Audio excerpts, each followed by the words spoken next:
Kemudian berikutnya, kapan syariat azan itu mulai disyariatkan? Kata para ulama seperti dikutip oleh muallif kitab fikih sunnah, suri al-adzan fis sanatul ula minal hijrah. Mulai disyariatkan azan itu adalah tahun pertama Hijriah. Jadi ketika sudah hijrah, yaitu di tahun pertama. Di kitab ini juga diterangkan jamaah sekalian tentang sabab masyru'iyati, ya, sebab disyariatkannya. Paling tidak ada 2 riwayat yang dihadirkan. Yang pertama menjelaskan bahwa dulu, ya, menurut Ibnu Umar, kaum muslimin itu belum punya cara untuk memanggil atau mengumpulkan orang untuk sholat, sehingga kaum muslimin ngumpul dan membuat perkiraan-perkiraan terkait dengan waktu sholat, di antara mereka ada yang mengusulkan pakai ini aja, pakai lonceng. Ada yang mengusulkan pakai trompet. Jadi sebagian mengusulkan pakai lonceng ala Nasrani, ada yang mengusulkan pakai trompet, ya, pakai trompet ala Yahudi. Maka Umar kemudian mengusulkan, kenapa enggak ada salah seorang di antara manusia, di antara kalian yang diutus untuk memanggil atau mengumandangkan seruan untuk sholat. Maka Rasulullah kemudian mengatakan, wahai Bilal, berdirilah dan serulah orang untuk melaksanakan salat. Ini riwayat pertama, ya. Riwayat kedua, riwayat dari Abdullah bin Zaid bin Abdirabbi. Saya tidak bacakan hadisnya, tapi saya ingin simpulkan dari hadis yang agak panjang ini. Singkat cerita, Abdullah bin Zaid ini bercerita bahwa suatu ketika dia bermimpi. Dalam mimpinya itu dia melihat seseorang mengelilingi dia, ya, memutari dia, dan dia membawa trompet. Terus kemudian dia coba menawar kepada orang tersebut untuk membelinya, ya. Terus ditanya sama seseorang yang dia jumpai dalam mimpi tadi, apa yang hendak kau lakukan dengan barang ini, dengan benda ini? Ini saya akan gunakan untuk mengumpulkan orang melaksanakan sholat, untuk memanggil orang untuk melaksanakan sholat. Maka sosok tadi kemudian mengatakan, mau nggak saya tunjukkan cara yang lebih baik daripada itu? Maka kemudian Abdullah bin Zaid mengatakan, mau, ya. Maka kemudian diajarkan lafaz-lafaz azan sebagaimana yang kita dengar selama ini, ya, yaitu Allahu Akbar, Allahu Akbar, Allahu Akbar, Allahu Akbar, asyhadu an la ilaha illallah, asyhadu an la ilaha illallah, asyhadu anna Muhammadar Rasulullah, asyhadu anna Muhammadar Rasulullah, hayya 'alas shalah, hayya 'alas shalah, hayya 'alal falah, hayya 'alal falah, Allahu Akbar, Allahu Akbar, la ilaha illallah. Diajarkan azan. Kemudian juga diajarkan dalam mimpinya tersebut, yaitu kalimat-kalimat iqamah, ya.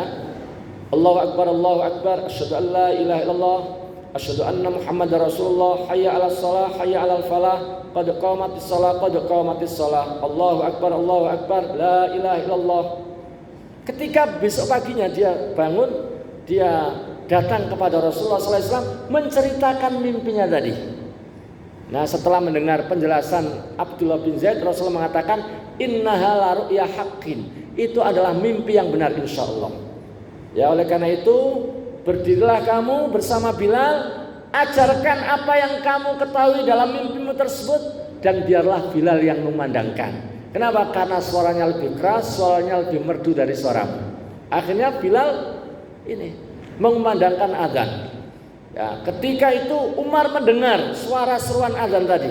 Terus dia bergegas dan mengatakan, ya Rasulullah, ya, demi zat yang mengutusmu dengan kebenaran, saya juga mimpi yang sama. Saya juga melihat hal yang serupa dengan yang dia lihat. Maka kemudian Rasul mengatakan, falillahil hamd. Para hadirin sekalian, inilah kisah awal tentang disyariatkannya azan. Jamaah sekalian, Karena itu para ulama kemudian terkait dengan adzan ini menjelaskan bahwa model adzan, kaifiat adzan itu ada 3 macam. Ada tiga macam. Pertama adalah seperti yang biasa kita dengar, seperti yang sudah biasa kita laksanakan. Ini berdasarkan hadis Abdullah bin Zaid tadi, ya. Yang kalau Bapak perhatikan jumlah kalimatnya ada berapa, Pak? Pernah ngitung nggak, Pak? Nggak pernah ya? Jumlahnya ada 15 kalimat. Ada 15 kalimat. Ini berdasarkan hadis Abdullah bin Zaid tadi. Model kedua adalah sama dengan yang seperti tadi, tapi ada tarji' syahadatainnya. Apa itu tarji' syahadatain? Yaitu setelah muadzin mengucapkan asyhadu an la ilaha illallah, asyhadu an la ilaha illallah, asyhadu anna muhammadar rasulullah, asyhadu anna muhammadar rasulullah, dengan suara yang agak lirih, agak tidak terlalu keras. Setelah itu diulang lagi dengan suara yang lebih keras, sehingga jumlah kalimatnya kalau di total tadi 15 ditambah 4, jadi berapa, Pak? 19, ya. Ini diriwayatkan oleh Al-Khamsah dan Imam Tirmidzi mengatakan hadisnya hasan sahih. Kemudian cara yang ketiga, model yang ketiga adalah sama dengan cara yang kedua. Sama dengan cara yang kedua. Ya. Tapi takbir yang pertama, kalau takbir yang pertama yang biasa azan yang kita pakai kan Allahu Akbar, Allahu Akbar. Terus diulang lagi Allahu Akbar, Allahu Akbar 4 kali kan. Nah, untuk cara yang ketiga ini takbirnya 2 saja. Sehingga tadi 19 kalimat dikurangi 2 jadi 17. Ini adalah model-model azan. Yang biasa kita pakai adalah model yang pertama tadi, ya. Tapi kalau kita mendengar model-model yang lainnya, ya memang ini diantara kaifiat atau model-model yang ada dalam azan. Nah, jamaah sekalian rahimani rahimakumullah. Jadi pada saat azan zuhur, asar, maghrib, ya, isya, 4 azan tersebut, 4 waktu tersebut adanya seperti itu. Untuk azan subuh ada tambahan taswib namanya. Apa? Taswib. Taswib itu adalah ucapan as-salatu khairum minan naum, ya. As-salatu khairum minan naum. Ini namanya dalam bahasa azan itu disebut dengan taswib. Hanya pada azan subuh saja diucapkan setelah apa? Setelah hayya 'alal falah, ya. Hayya 'alal falah, yaitu mengucapkan as-salatu khairum minan naum. Nah, ini nampaknya di masjid-masjid kita ini nggak tahu di masjid sekalian ada nggak yang memandangkan as-salatu khairum minan naum kalau azan subuh? Ada ya? Ada, tapi sebagiannya tidak memandangkan, ya, karena memang ada satu pendapat bahwa as-salatu khairum minan naum itu dikumandangkan pada azan awal, ya, karena azan itu kan diantara ketentuannya harus dikumandangkan pada saat sudah masuk waktu, di awal waktu, ya, di awal waktu. Khusus untuk subuh boleh dikumandangkan sebelum masuk, ya, pada saat masih agak malam itu, yang kemudian kita kenal dengan azan awal. Nah, mungkin ada sebagian yang mengumandangkan itu pada azan awal tersebut. Jadi kalau dalam kitab ini disebutkan yaitu pada azan subuh, Nah, jamaah sekalian, sebagaimana di dalam azan itu ada 3 cara, 3 model, maka begitu pula di dalam qomat juga ada beberapa model. Ada 3 di sini disebutkan. Salah satunya itu seperti cara yang biasa kita lakukan, ya. Nah, yang biasa kita lakukan, ya.